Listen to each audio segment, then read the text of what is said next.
Good afternoon বন্ধুরা, happy সূচনাতে সবাইকে welcome. আশা করি তোমরা সবাই ভালো আছো, সুস্থ আছো, আমরাও ভালো আছি। তো আজকে ভিডিও করব ভেবেছিলাম, যেরকম আমি প্রত্যেকদিন স্নান টান করে রান্না টান্না করে তোমার সাথে একটু গল্প করি, কী কী রান্না করি শেয়ার করি, সেরকমই আজকেও ভেবেছিলাম। তোমরা বিশ্বাস করতে পারবে না বন্ধুরা, এখানে তুমুল পরিমাণে বৃষ্টি। বৃষ্টি ঠিক আছে, বৃষ্টি হলে লোক তো বাইরে, বৃষ্টি হলে লোক ঘরে আশ্রয় নেয়। আমার ঘরে জল ঢুকে একাকার অবস্থা, ব্যালকনি থেকে মানে এত বৃষ্টি, ব্যালকনির ছিটাস দিয়ে পুরো ঘরের জল ঢুকে যেন বন্যা হয়ে গেছে। তখন আমার আর ভিডিও করারও ইচ্ছা নেই যে তোমাদেরকে দেখাবো। মানে জল 2 বালতি জল বার করিয়েছি ঘর থেকে। আর বাইরেটা তোমাদেরকে দেখালে বুঝতে পারবে এখনও প্রচুর পরিমাণে জল জমে আছে। তো তোমাদের একবার ব্যাক ক্যামেরায় আমি বাইরেটা দেখাই। আকাশের অবস্থা দেখছো, এখনও মেঘ অন্ধকার হয়েছে। এই জন্য 2-3 দিন ধরে এত গরম ছিল, বৃষ্টি হবে বলে।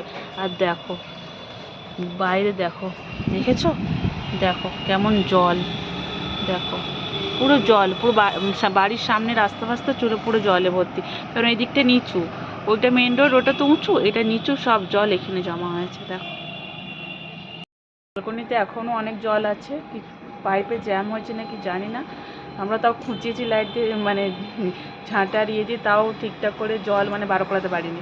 রিজু করেছে, আমি করেছি, মানে পাইপ পরিষ্কার করার জন্য।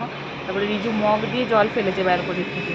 মোটামুটি এখন কম জল আছে, আর পুরো ঘর জলে ভরে গেছে। দুজনে মিলে জল পরিষ্কার করেছে, মানে অবস্থা সত্যিই খারাপ আমাদের, কী বলবে। আর এই হচ্ছে অবস্থা। এখন খাওয়া দাওয়া হয়ে গেছে, রিশুকে এই ঘুম পাড়ালাম। ভাবলাম তোমাদের একবার দেখিয়ে দিই যে কতটা জল হয়েছে।